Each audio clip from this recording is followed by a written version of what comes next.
Hello, my friends. Welcome. We're on 550 going west. I think it goes west, then north. We just passed that road that goes to Hemis. We are headed towards the area of El Vado Lake. And the purpose of this little trip is that I'm going to try to explore an old abandoned Air Force station. So we'll see. This is beautiful country here. I love this area. There's a lot of places to explore over here. I just spend a lot of time out here hiking and exploring. Anyways, guys, I just want to just touch base and just let you know what's going on today. And I'm gonna sign off for now, and then I'll come back. Bye. Hey, I'm back. I'm in Cuba, New Mexico. Anyways, I still have an hour and 10 minutes before I get to the site. There's a neat little town here. A lot of hunters come out here for hunting.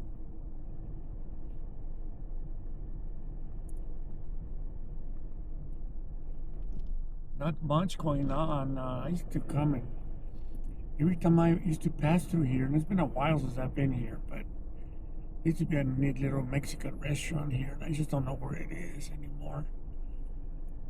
It's been so long. They got construction going on. But it still looks the same, though. Hasn't really changed much. There was an old motel, a restaurant here. There's construction ahead. Oh, shit.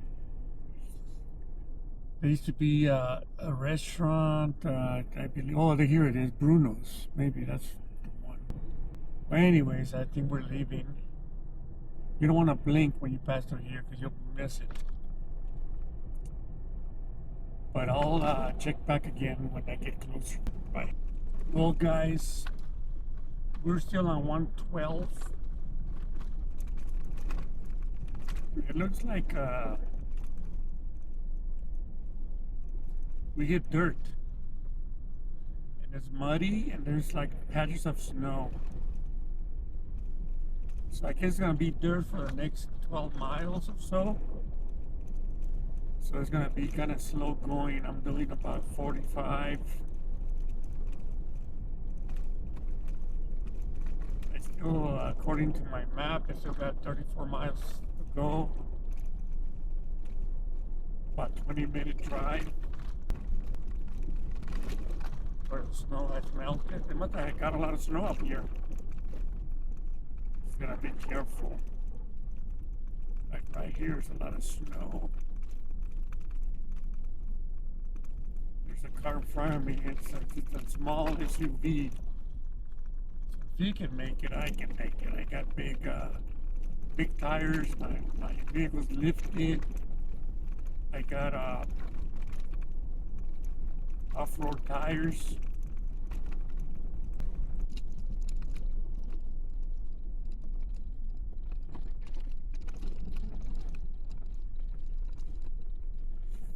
This is like snow, and then it's going downhill right here.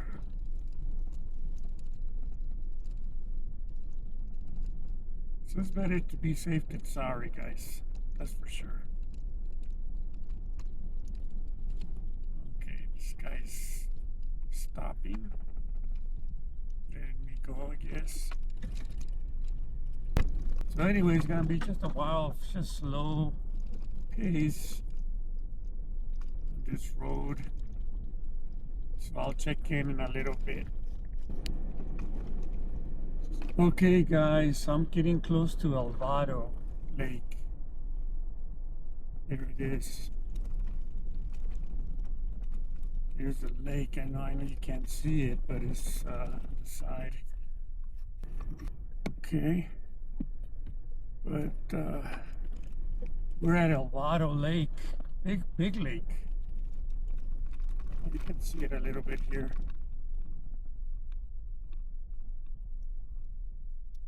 See that?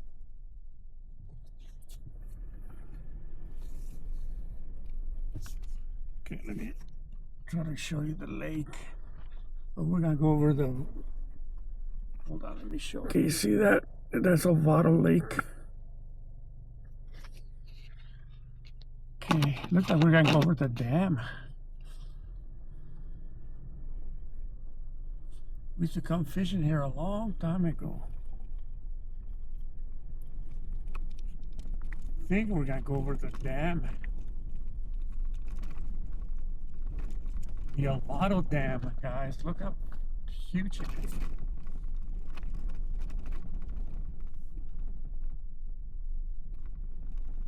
Oh yeah, we're going over the dam.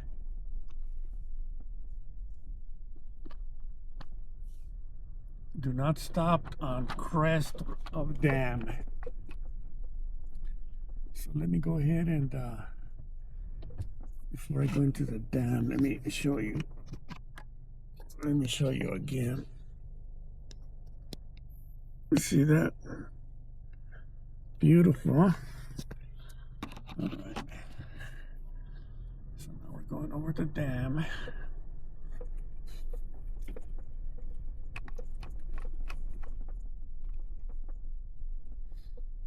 Okay, trying to go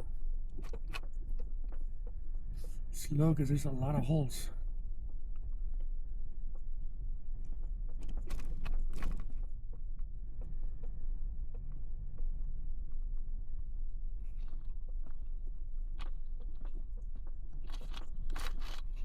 A lot of holes. Okay.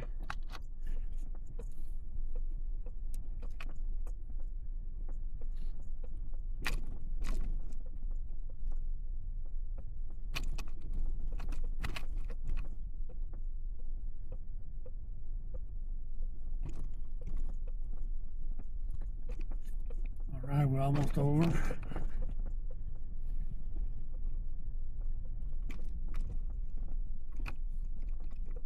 Alright, that's kind of like a rough ride because of all the holes. Beautiful country out here, guys. Beautiful. Looks like we got payment again. Okay, guys. Okay, guys, I'm real close. I'm probably about half a mile. It's gonna be on my Turn right right. side. It's right here. This is the entrance, but of course it's gonna be closed.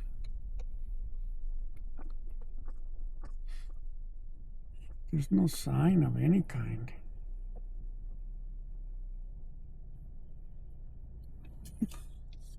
No fucking sign, guys.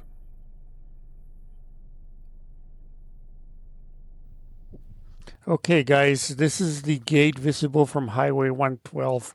I believe that sign was placed there after, way after. So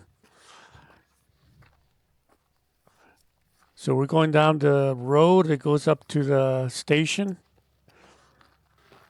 And the first thing we're coming to is going to be the guard shack, I guess, where they would check people that were going in. Let's check it out, see what it looks like. This is gonna be the first building you're gonna see when you come in, walking in, and we'll see.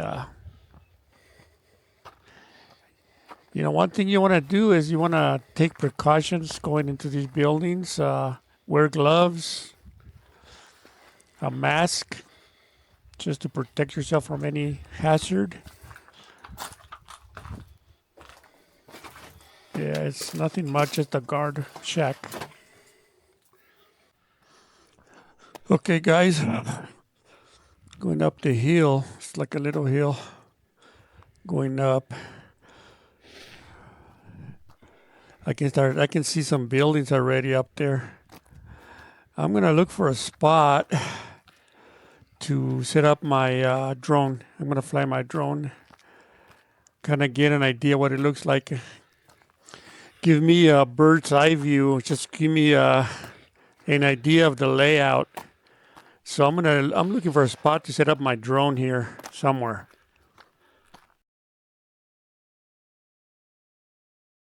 In 1940, as threats from Germany and Japan increased, the United States Army established the Air Defense Command, ADC.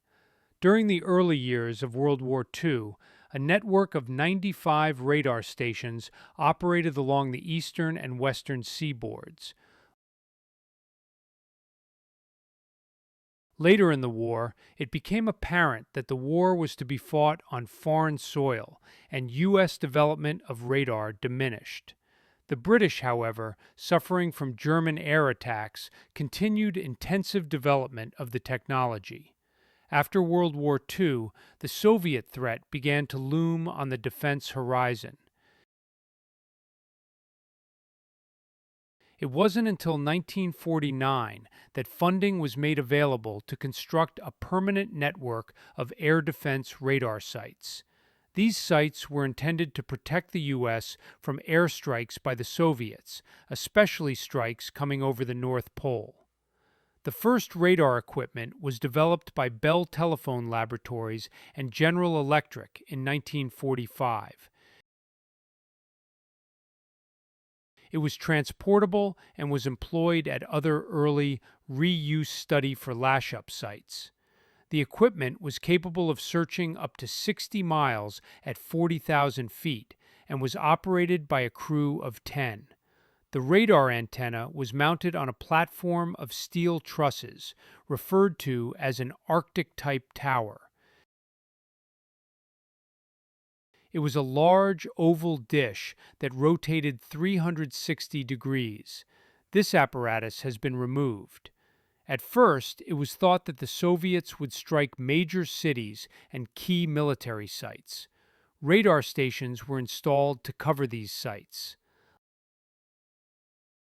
Later, it was assumed that intercontinental ballistic missiles, ICBMs, would be launched at key sites.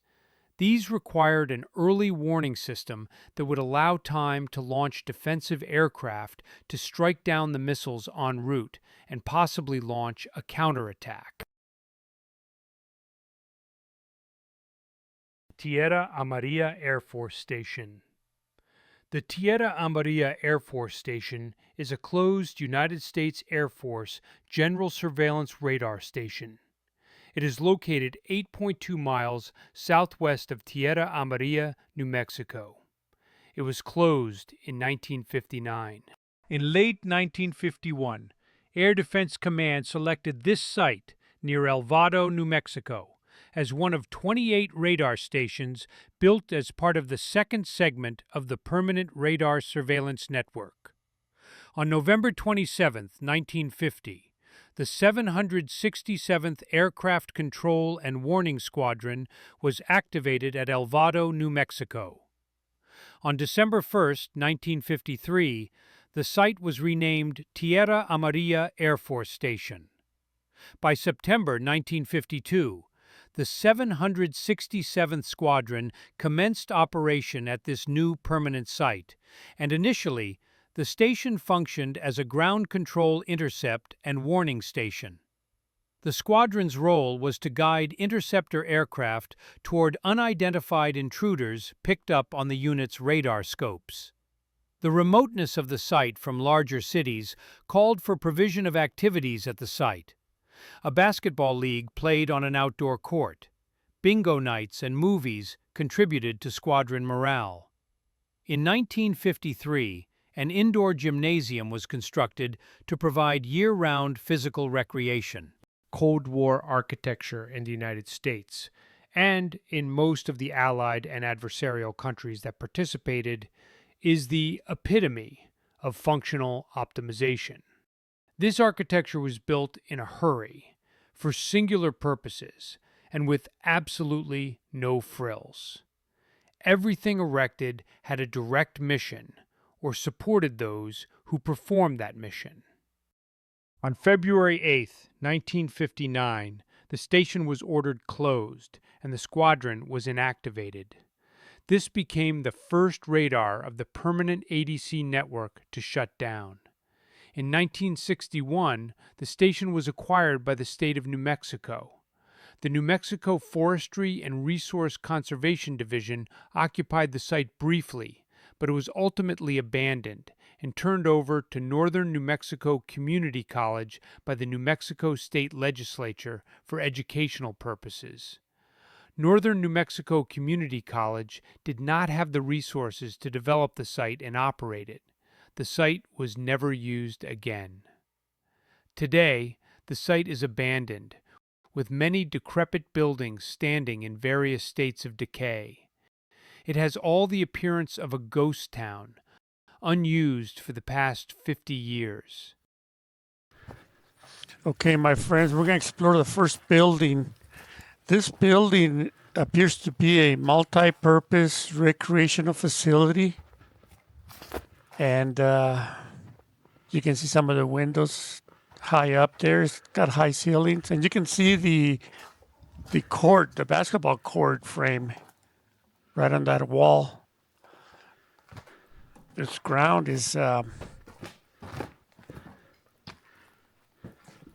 good to be walking on. One of the things that I'm going to do, guys, is I brought an extra pair of shoes. I'm going to, once I get to my car, I'm going to change shoes so I can clean these things so I don't take them into my house. So it's got some bathrooms, some office space, some showers, very high ceilings, very large open area.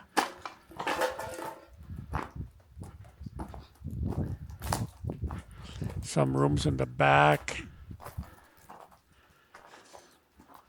Pretty big. Okay, guys, we're coming to the airmen's dormitory. Both of these buildings, the one on the right that you see right here, and then the other one on the left, they're identical. And they're going to be the dormitories for the airmen where they slept. We're going to explore the one on the left first, but they're going to be identical, the same, and they're in bad shape. They're 2-story, looks like, downstairs and upstairs. So we'll see. I got to be real careful with this one. You know, you don't want to be touching the walls. And it looks like there's rooms on both sides with a hall right in the middle, having the type barracks type rooms on both sides with big windows.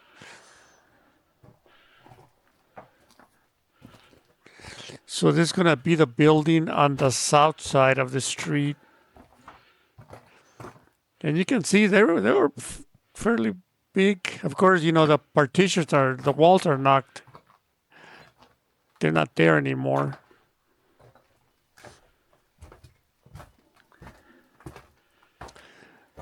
Boiler room.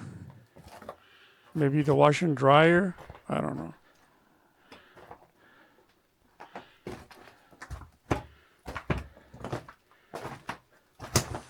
Yeah, one thing you don't want to be doing is kicking dust on this thing.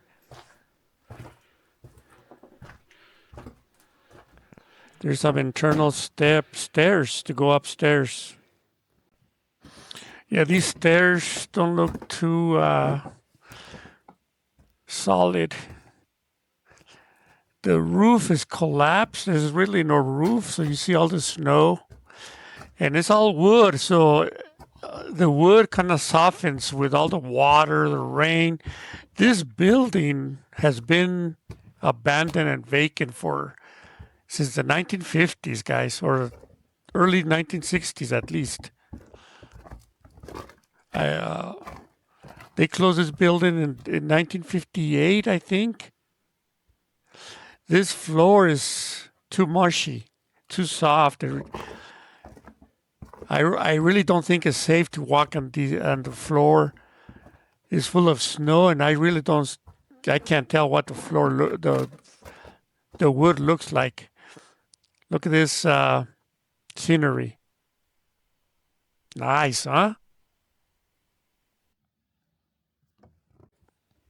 Okay, guys, let's explore the other dormitory. This one is going to be on the west side of the street.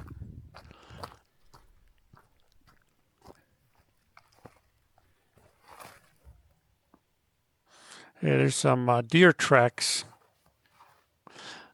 I've been seeing like deer tracks and mouse tracks on the snow. And of course, this building is going to be identical as the other dormitory. Even the paint is blue like the other one. It looks exactly the same, guys. These are the rooms with a hall in the middle. Let's see if there's some stairs here.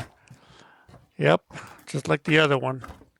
We'll go upstairs, but I gotta be real careful, man, because this wood is just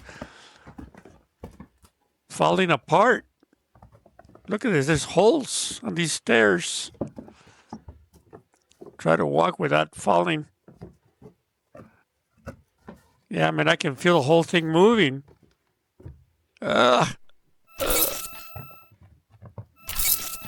Plus, the snow doesn't help.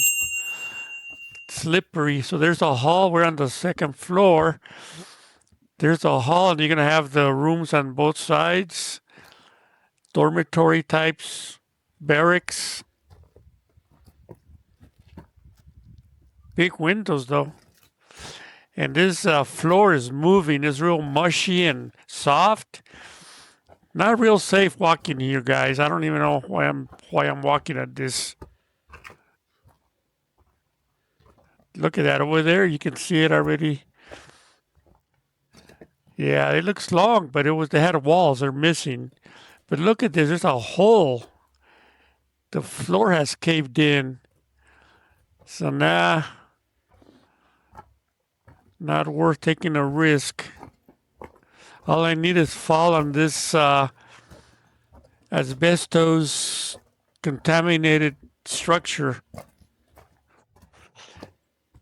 And then right across, you can see the other building.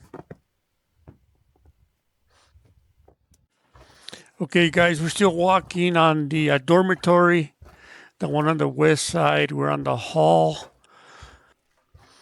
And again, the floor is mushy, but we're on the first floor. You can see then the ceiling. Look at that. It's all exposed. The wood is all broken, wet. Years of rain, the water just hitting the wood because there's no ceiling. All right, so we'll explore that building next.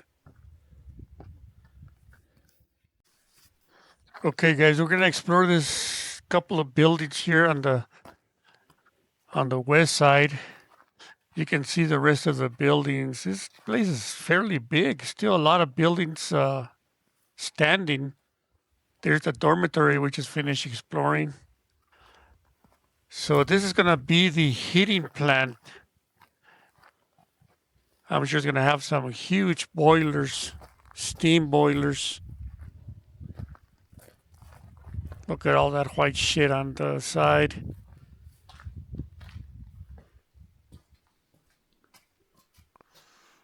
You don't wanna be breathing this stuff, man.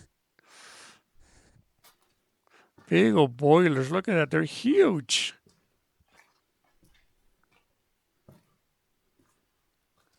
Man, these things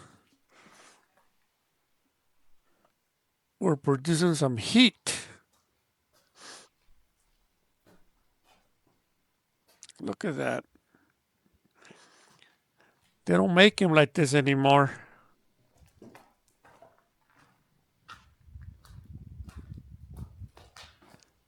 So this is the heating plant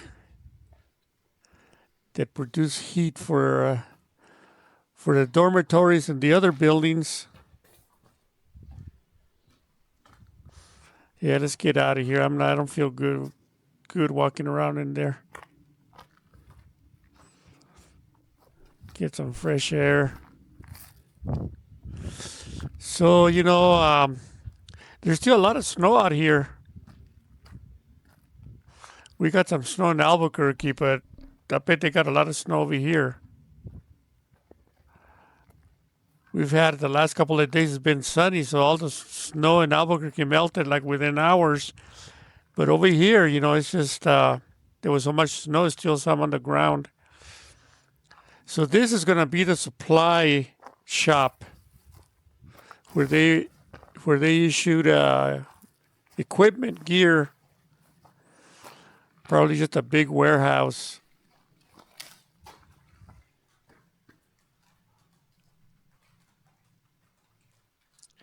Big open area for storage.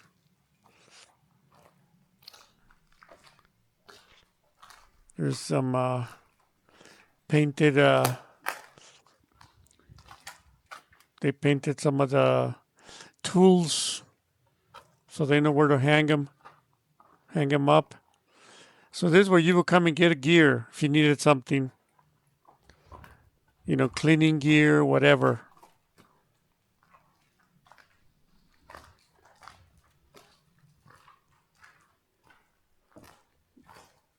Big old place. We're going to check out this building next.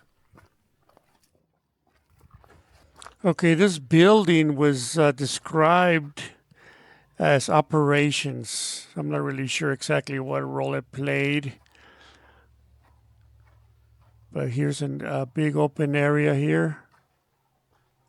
Made out of cinder block.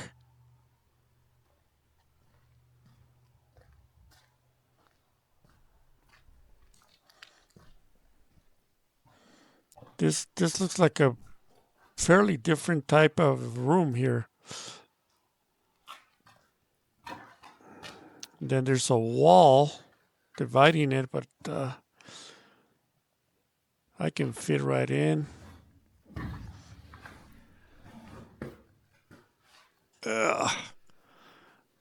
Okay, I'm in. Looks like the wall is broken into another room. There's other rooms over here. Looks like it's dark. This room here is really dark. I'm going to have to get a light to get inside. Yep, it's dark.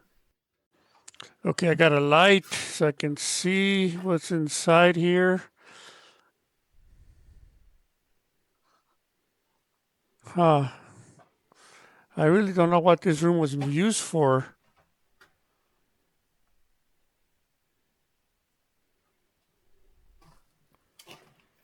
Try to figure it out just by looking at what's around. Just empty rooms. Here's another room. Dark. It looks like this might have been some sort of electrical plant of some kind.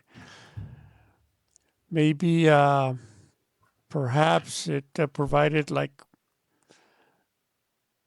electric, like maybe like air conditioning.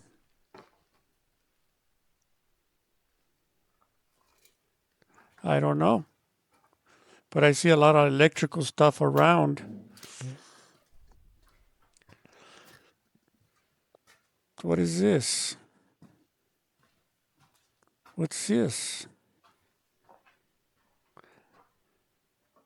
Bat cave. Do not enter. It looks like they had welded this shut at one time. Man, it's really dark in here. What the hell? What is that? Oh my God. There's bat droppings all over the ground, or all over the floor. Ah! Let me get out of here. I really don't like this at all. Yeah.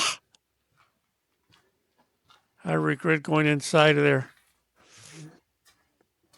Get some fresh air. Man, this place is pretty extensive. A lot of buildings are still up. There's like a little. This building has like a little tower on the side.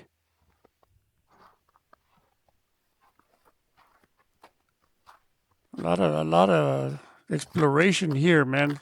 A lot of buildings to explore.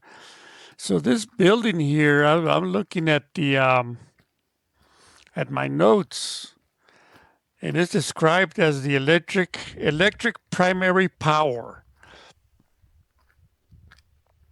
Not sure what that means, but this is a building that had some wires that were bent on top of the roof, is what I saw on my drone.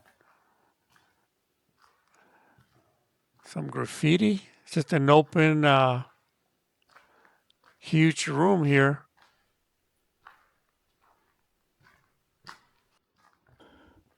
Okay, let's walk this way. This is gonna be Main Street right here.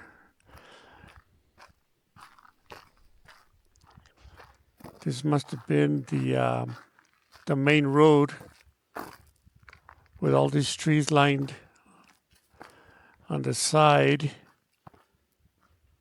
There's the dormitories that the ones on the east side that we explored already.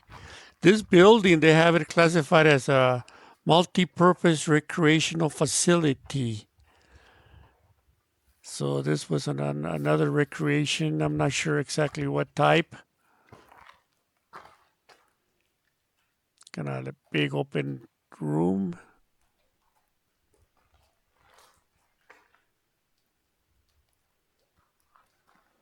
Not really sure what this room was used for.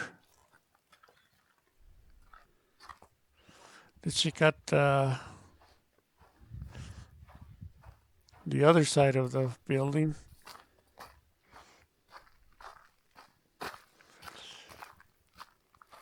Walking on Main Street. This one has like stairs going up there. Still the same building.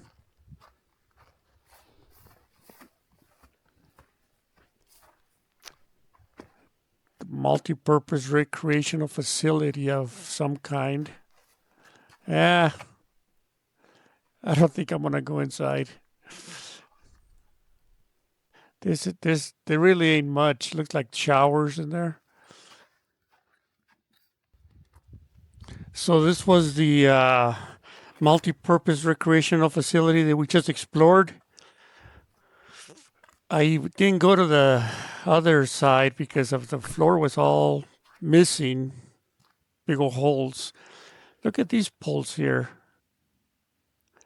They've fallen down. I wonder what this was. Interesting.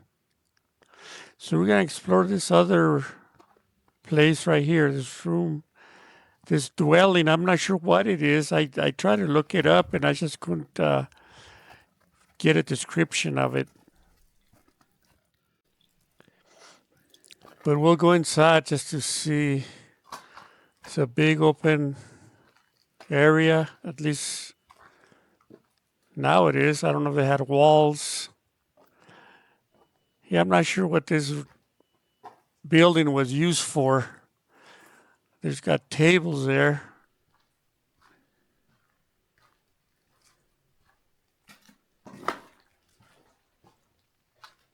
There's like bathrooms.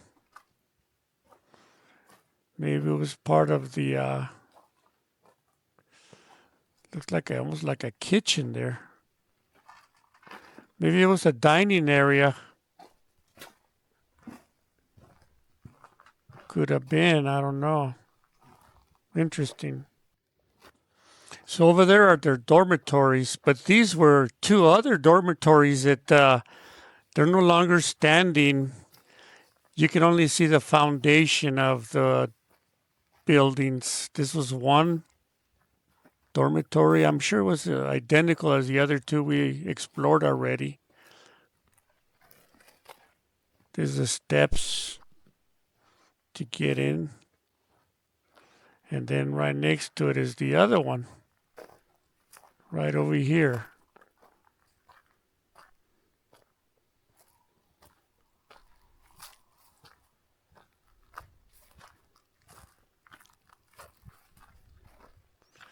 So this was this is the foundation of the other dormitory. So I guess it was a total of 4 of them.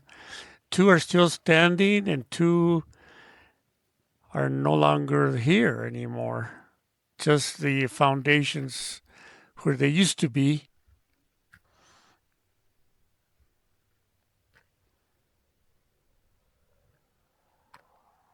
Interesting.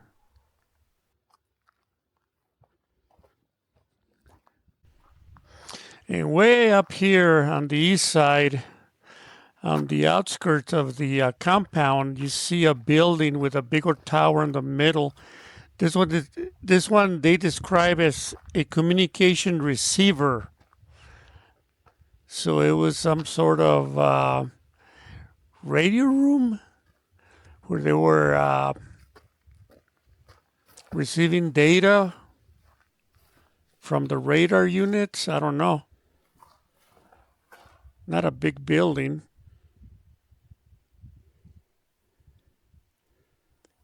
Interesting.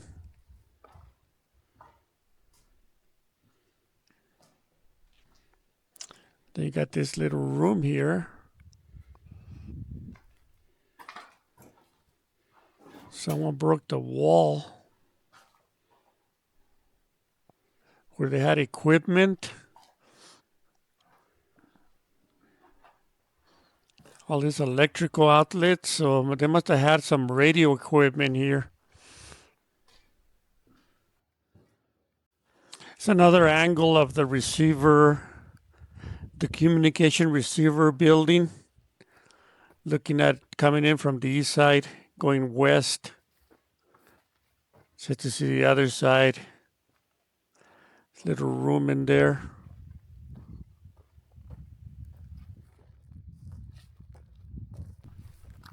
Let's take a stroll on Main Street on our way out. You know, one thing I noticed spending all this time here exploring this radar station is how quiet it is. Very quiet. Sometimes, you know, like I imagine how it was back in the 50s when this was a working radar station with all these people, you know, playing basketball, you know, just living, working in this station. And now it sits here dying, quiet, left to rot. And I don't know if they're ever going to do anything, but I bet they're going to tear it down eventually because this is a hazard. And I'm surprised it's not secured better so people don't wander in. You know, I'm wearing a mask with a filter. Of course, is the bare minimum of protection. But wearing gloves. But you know, I'm taking precautions. But I wonder how many people come out here. You see the graffiti. You see signs of people coming in here, wandering around, and probably no protection. And I'm sure there's things that potentially can cause health issues.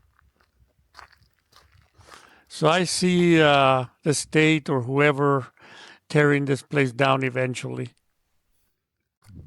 So we're going to check out the last building, the last dwelling that's over here on the north side of the compound. This one is described as a communication transmitter. And again, it has the big tower in the middle, like the communication receiver we just saw. So I'm sure it's going to be another radio station of some kind. And here's a big foundation, concrete slab of, used to be a building of some kind. But this is going to be the last building we check, and then we're going to call it. So I expect this to be the same as the other communication place. Some kind of a radio room. So we'll see what we find inside. And very similar to the other one, although this one has more debris. Little dark. And I noticed, this got minimal windows. Like the other place didn't have no windows at all. But you can see all the holes where they were plugging in equipment. They're storing all kinds of tile here. So it's another radio room, guys. So, guys, I'm going to call it. I want to thank you for joining me. I had a good exploration of this military facility.